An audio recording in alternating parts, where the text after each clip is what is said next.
संपूर्ण जनकपुर में राम के रूप की चर्चा है। तरुणियाँ, किशोरियाँ, युवतियाँ, आबाल वृद्ध, नर नारी, वहाँ के संत महंत, मठाधीश, आचार्य और क्षत्रप, अमात्य, बड़े सब राम को टकटकी लगाए देखे जा रहे हैं।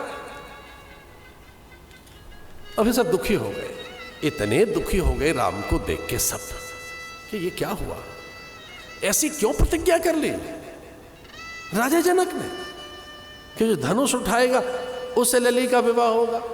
अरे प्रतिज्ञा तोड़े, राम जी का विवाह कर दे। अब ये तो प्रतिज्ञा तो तोड़ेंगे नहीं, तो सब व्रत कर रहे कि धनुष ये उठाए। सीता जी बड़ी व्याकुल हो गई। सीता जी को लगा कि भाई सब जगह चर्चा है, स्वामी से मिलने चलना चाहिए, मेरे धाम में आए, मेरे पुर में आए, मेरे घर में आए। और ये पुराणों में चर्चा तो है ही सब जगह, भगवान का अपना कोई घर नहीं है, भगवान तो लक्ष्मी के घर में रहते हैं। सच मानिए, भगवान का अपना कोई घर नहीं है। लक्ष्मी जी अपना एक आयतन और निकेतन देती हैं। इसलिए आज भी हम लोगों के यहाँ झगड़ा झंझट हो तो कहते हैं ये गृह लक्ष्मी है, और भैया तू बाहर निकल, दुकान में जा, ये गृह लक्ष्मी, गृह स्वामी नहीं, ये गृह स्वामी नहीं। अब स्वामी हमारे यहाँ आए, हम चलेंगे। इसलिए मां को मनाने गई वो पार्वती को, सुंदर सा थाल अपने आप सजाया, उसमें मेहंदी रखती हैं सबसे पहले, हल्दी, कुमकुम, कंकण, मोदक, आभूषण, दिव्य परिधान, बड़े थाल में सब अच्छी चीजें रख रही हैं। सोने के पात्र में जल रख रही हैं, मधुपर्क रख रही हैं, मां के पूजन करने के लिए, पार्वती का पूजन करने के लिए पहुंची। मां का पूजन करने के लिए अपनी सखियों के साथ जय गजबदन षडानन माता, ये कहकर कि तू षडानन की मां है, गजानन की मां है, महेश आपके पति है। जय जय जय गिरिराज किशोरी, जय महेश मुख चंद्र चकोरी। हे गिरिराज किशोरी, हे गौरी, मैं तेरा पूजन करने आई। वो पार्वती का पूजन नहीं करने गई, किनका गई है? गौरी का। और गौरी तत्काल प्रसन्न होती है। पार्वती में वो गौरी का भाव लेकर गई। गौरी में उतनी ही आकुलता रहती है वर देने की जितनी महादेव में है, और महादेव आशुतोष है। महादेव जल्दी प्रसन्न होते हैं, उनसे भी अधिक आशुतोष। त्वरा, त्वरा कहते हैं जल्दी को, त्वरा संस्कृत भाषा का शब्द है। त्वरा माने झटपट, झटेति, ये झटेति शब्द है संस्कृत भाषा का है, झटपट, झटपट ले, जो तुझे चाहिए निकल। पार्वती कहती है भाई जो तुझे चाहिए निकल ले। इतनी प्रसन्न हो गई। जय जय जय गिरिराज किशोरी, जय महेश मुखचंद्र चकोरी। और क्या सुंदर सी बात है जो समझनी है आपको कि देवताओं को चाहिएगा। विनय प्रेमस भई भवानी, खसी माल मूरत मुस्कानी। जैसे गौरी का पार्वती का पूजन करने लगी, पार्वती अत्यंत प्रसन्न होकर उन्होंने अपने गले की माला सीता के गले में ही डाल दी, प्रसाद में।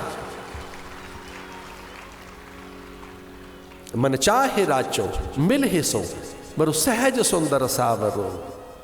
तुलसी बाबा तो एक और बात लिखते हैं, पूज ही मन कामना तुम्हारी, सुन सिय सत्य आशीष हमारी। पत्थर के होठ बुलबुलाने लगे, पार्वती बेचैन हो गई। वो प्रकट होकर साक्षात निकल आई मूर्ति में से, और देखो साहस पार्वती का, माथे पे हाथ रख दिया सीता के, और कहने लगी जो तैने चाहा है वो मिलेगा। सुन सिय सत्य आशीष हमारी। मेरे आशीष कभी निष्फल नहीं होते, मेरे वचन कभी झूठे नहीं होते। सुन सिय सत्य आशीष हमारी, पूज ही मन कामना तुम्हारी। जिस कामना को लेकर आई है वो तेरी पूजा वो सिद्ध होगी। मन चाहे राचो मिले सो, बरु सहज सुंदर सावरो। करुणा निधान सुजान शील स्नेह जानत रावरो। ए भांति गौरी असीस सुन सिय सहित हिये हर्षित अली, तुलसी भवानी। ये पुनि पुनि पुनि पुनि मुदित मन मंदिर चले, जान गौर अनुकूल सियहि हर्ष न जाय कहि, मंजुल मंजुलूल बाम अंग फरकन लगे। ये हमें पता होता है कि हमारा इष्ट प्रसन्न हो गया कि नहीं, ये किसी को नहीं पता, हमें पता होता है। हमारी फूल से रीझ गया, हमारी स्तुति से, हमारे जल से, प्रणाम से। इतना पर्सनल रिलेशन है हमारा और हमारे भगवान का, तो पता होता ही है हमें हमारा इष्ट प्रसन्न है कि नहीं। जान गौरे अनुकूल सुनसिए, जान गौरे अनुकूल। और एक और बात हो गई, वाम अंग फरकन लगे, सीता जी के बाएं अंग फड़कने लगे। मैं बहुत बचपन में छोटा था, जिस गांव गली मोहल्ले में पैदा हुआ, वहाँ पर गांव गली मोहल्ले के वहाँ की परिजन पुरजन ये बात सुनाते थे। वो बात मुझे अभी भी याद है, आंख फड़ के बाई बीर मिले या साईं। ये बीर माने भैया, सियाचिन की बर्फ में धंसा हुआ भाई, सारचू जैसलमेर और सीमाओं पे लड़ रहा मेरा भाई आएगा आज। अगर कुंवारी कन्या के फड़क रहे हैं तो भैया आ जाएगा, पिताजी आ जाएंगे। युद्ध के मैदान में गए और जरा सी बड़ी हो जाती हैं लड़कियां तो बाएं अंग फड़के तो बड़ा अच्छा लगता है, उन्हें लगता है अब साईं मिलेंगे, स्वामी मिलेगा। वामांग फरकना शुभ लक्षण है किनका?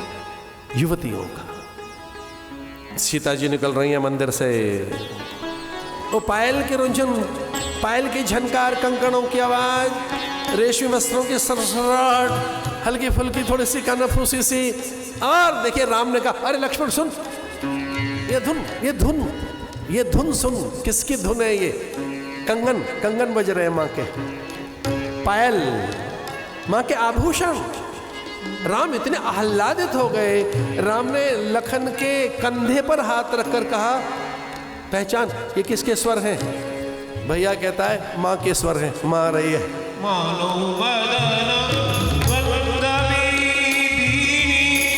मनसा विश्व विजय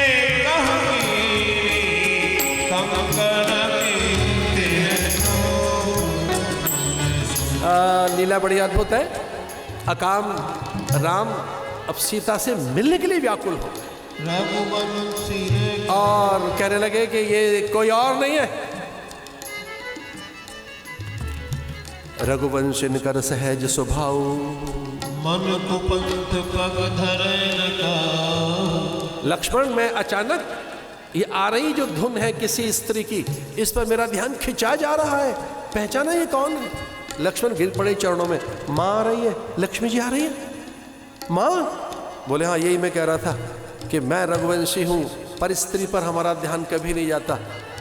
और इसका अर्थ है सीता आ रही है। तो इसका अर्थ क्या था? तू यहां से निकल, मैं जरा सीता ही से बात कर लूं। निकल पड़े लक्ष्मण,